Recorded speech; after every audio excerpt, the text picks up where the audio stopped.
السلام علیکم ورحمۃ اللہ وبرکاتہ۔ شب قدر کی برکتیں، فضیلتیں، رحمتیں آپ سب کو مبارک ہو۔ حاضرین مجلس، ساری کائنات کے اندر مرضی مولا کے ساتھ، سرور کائنات کی مرضی کے ساتھ ہر چیز، ہر شے، ہر نعمت، ہر قسم کی اچھی چیز اللہ کے رسول کے صدقے میں ملتی ہے۔ یہ بات ہمارے عقیدے میں، ہمارے ایمان میں، ہمارے دل و ذہن میں، ہمارے بلڈ کے اندر، ہمارے وجود کے اندر، ہمارے خیال شریف کے اندر، ہمارے حوصلوں کے اندر بٹھا لینا ضروری ہے۔ تو آئیے ہم ذکر خیر کرنے سے پہلے اللہ کے رسول کی بارگاہ میں درود شریف کا نذرانہ پیش کرتے ہیں۔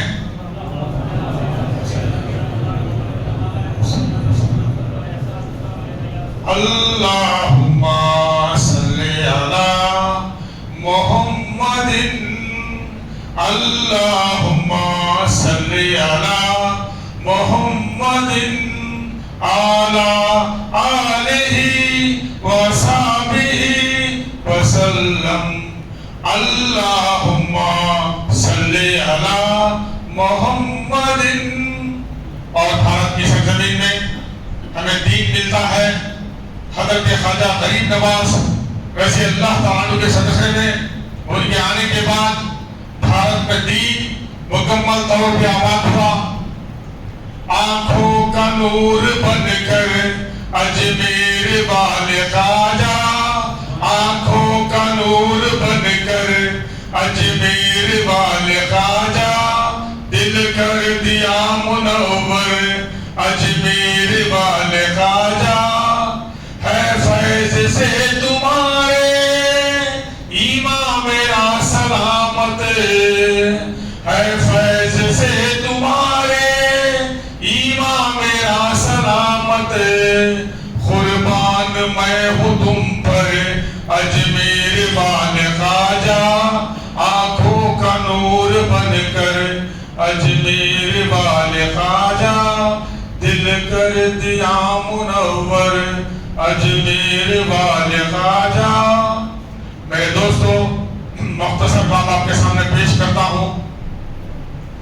موسم گرما کا جو تعلق ہے، سمر سیزن کا جو تعلق ہے، ویسوی کالم کا جو تعلق ہے، اللہ تعالیٰ کی بارگاہ میں آزمائشوں کے ساتھ سرور کائنات کے صدقے میں، حضرت امام حسین کے صدقے میں ملا ہے آزمائشوں کا سلسلہ۔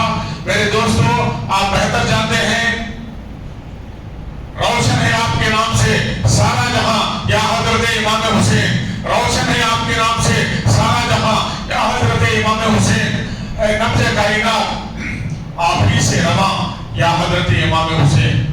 کربلا کی داستان کو دیکھتے ہیں، کربلا کی داستان بھی موسم گرما سے منسوب ہے، سمر سیزن سے منسوب ہے۔ اللہ تعالیٰ کی مرضی کیا ہے اللہ تعالیٰ بہتر جانتا ہے، سرور کائنات کی مرضی کیا ہے سرور کائنات بہتر جانتے ہیں۔ اور بھارت کی سرزمین میں فار یور کائنڈ انفارمیشن، حضرت خواجہ غریب نواز رضی اللہ تعالیٰ عنہ ڈنکے کی چوٹ پر اپنے مریدوں کے ساتھ، اپنے ساتھیوں کے ساتھ، اپنے علماء کے ساتھ، اپنے حفاظ کرام کے ساتھ، اپنے ستاروں کے ساتھ جب یہ چاند بھارت کی سرزمین میں داخل ہوتا ہے تو یہاں بھی دیکھیے جس وقت حضرت خواجہ غریب نواز بھارت میں داخل ہوتے ہیں، کلمے کو زندہ کرنے کے لیے، ایمان کو زندہ کرنے کے لیے، دین کو زندہ کرنے کے لیے، تو بھارت میں موسم گرما تھا۔ آج ہمارے ساتھ بھی، ہمارے ساتھ جو رمضان ہے موسم گرما کے ساتھ ہے، سمر کے ساتھ ہے، ویسوی کالم کے ساتھ ہے۔ اللہ تعالیٰ اس موسم کے اندر تکلیف کیوں نہ ہو، مصیبت کیوں نہ ہو، اللہ تعالیٰ سرور کائنات کے صدقے میں رحیم ہو جاتا ہے، کریم ہو جاتا ہے، مغفرت کرنے والا ہو جاتا ہے۔ تو دیکھیے میرے دوستو، حضرت خواجہ غریب نواز گرمی کے موسم میں، موسم گرما کے اندر، بھارت کے اندر تشریف لاتے ہیں۔ ڈنکے کی چوٹ پر میں اعلان کرتا ہوں، اس لیے اعلان کرتا ہوں کیونکہ سورج جو ہے، سن جو ہے، سرور کائنات کا غلام ہے، حضرت امام علی کا غلام ہے. بہت لمبا واقعہ ہے, مختصر میں آپ کو بتانا چاہتا ہوں. اللہ تعالیٰ کا تخلیق کردہ, تشکیل کردہ, اللہ تعالیٰ کا دیا ہوا جو سورج ہے, سن جو ہے, آفتاب جو ہے, شمس جو ہے, اللہ کے رسول کا غلام ہے.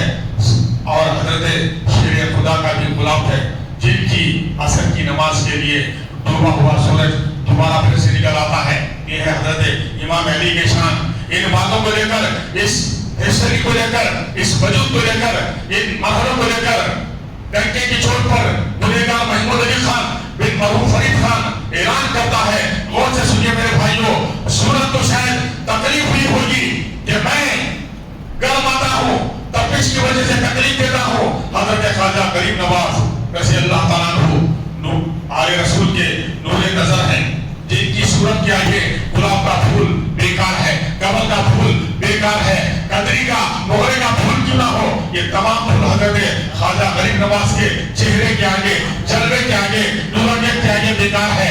صورت کی وجہ سے ہسٹوریئن لکھتے ہیں, لکھنے والے لکھتے ہیں, علماء بتاتے ہیں, محدثین بتاتے ہیں, حضرت خواجہ غریب نواز جب سخت گرمیوں کے موسم میں اجمیر شریف میں اپنی جماعت کو لے کر, اپنے ساتھیوں کو لے کر, اپنے مریدوں کو لے کر داخل ہوتے ہیں, تو سورج کی تپش کی وجہ سے, سورج کی گرمی کی وجہ سے ان کے چہرے پر تھوڑا بہت اثر ہوا تھا. اس واقعے کو لے کر, اس بات کو لے کر سورج کے وجود کو بھی تکلیف ہوئی ہوگی. یا اللہ, تیری تقریب, میری تقریب تیری بارگاہ میں ہوئی ہے, سرور کائنات کے صدقے میں ہوئی ہے. یہ آل رسول ہیں, بھارت کی سرزمین میں ایمان کو تازہ کرنے کے لیے, کلمے کو زندہ کرنے کے لیے داخل بھی ہیں. بسم اللہ میں میں پہلی فرصت میں ان کے ساتھ شاید سختی ہو رہی ہے, تکلیف ہو رہی ہے, ایسا فیلنگ سورج کو ضرور ہوا ہوگا.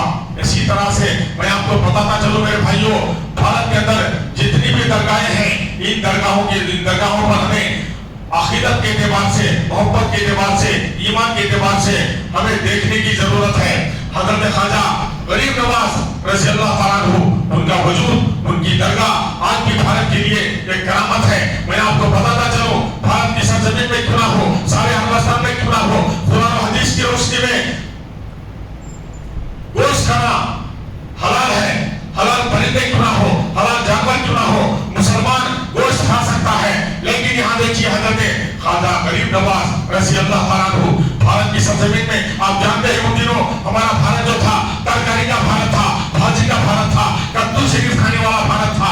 ایسے بھارت میں اگر حضرت خواجہ غریب نواز رضی اللہ تعالیٰ عنہ ڈنکے کی چوٹ پر نان ویج کھاتے بیٹھے رہیں گے, کلمہ کیسے آگے بڑھے گا؟ ارے برابر کی بات کیوں نہ ہو, پہاڑ کی بات کیوں نہ ہو, کچھ کی بات کیوں نہ ہو. ارے ان کا فیلنگ کیا ہے, ان کا عقیدہ کیا ہے, ان کا ذہن کیا ہے, یہ حضرت خواجہ غریب نواز رضی اللہ تعالیٰ عنہ بہتر جانتے ہیں. اسی لیے دیکھیے حضرت خواجہ غریب نواز اللہ کی راہ میں, سرور کائنات کی محبت میں, سرور کائنات کے فرمان عالی شان میں بھارت کے اندر تشریف لاتے ہیں, ان کی بشارت کو لے کر, ان کے فرمان کو لے کر. لیکن بھارت میں آنے کے بعد حضرت خواجہ غریب نواز یہ پیغام دیتے ہیں کہ اے بھارت واسیوں, اے مسلمانوں سنو, دین کو پھیلانا, دین کو عام کرنا بچوں کا کھیل نہیں ہے. دین کو عام کرنا چاہتے ہو, دین کو زندہ کرنا چاہتے ہو, اللہ تعالیٰ کی بات کو, سرور کائنات کی بات کو, اللہ والوں کی بات کو قوم تک پہنچانا چاہتے ہو تو انٹیلیجنسی کی ضرورت ہے, حکمت کی ضرورت ہے. اور حدیث کی روشنی میں اللہ کے رسول کا فرمان عالی شان ہے کہ اے مومنوں, اے مسلمانوں, اے ایمان والوں, انٹیلیجنسی کی بات, حکمت کی بات جہاں نہیں ملتی ہے اس کو اپنا لینا, اپنے سینے میں, اپنے خون کے اندر, اپنے ایمان کے اندر اتار لینا. تو یہی بات حضرت خواجہ غریب نواز بھارت کے مسلمانوں کو آج بھی ذہن دیتے ہیں کہ بھارت میں رہنا چاہتے ہو, انٹیلیجنسی کے ساتھ کام کرو, ماحول کو سمجھو, بڑی سوالوں چلوانڈی انوائرمنٹل کنڈیشنز کو ہمیں دیکھنے کی ضرورت ہے, سمجھنے کی ضرورت ہے. بہرحال یہ حضرت خواجہ غریب نواز کی حکمت ہے. تو دیکھیے کیا ہوتا ہے حضرت خواجہ غریب نواز کے دور سے, کیا ہوتا ہے. حضرت خواجہ غریب نواز گوشت کھانا چھوڑ دیتے ہیں, نان ویج کھانا چھوڑ دیتے ہیں. اور آج بھی دیکھیے 800 سال کے بعد بھی حضرت خواجہ غریب نواز کے دربار میں جو لنگر چلتا ہے وہاں پر صرف ترکاری بنتی ہے, بھاجی بنتی ہے, کدو بنتا ہے, اونلی ویجیٹیرین کا پکوان ہوتا ہے جس کو بھارت کے ہر قوم کا آدمی کھاتا ہے. آپ نے دیکھا ہوگا گزشتہ سال ہی امیتابھ بچن وہاں پہنچا تھا, گلدستہ اپنے سر پر اٹھا کر کے خبر پوشی کرتا ہے. امیتابھ بچن بھارت کی سرزمین میں اولیاء اسلام کو چاہتا ہے, بے پناہ چاہتا ہے. حضرت خواجہ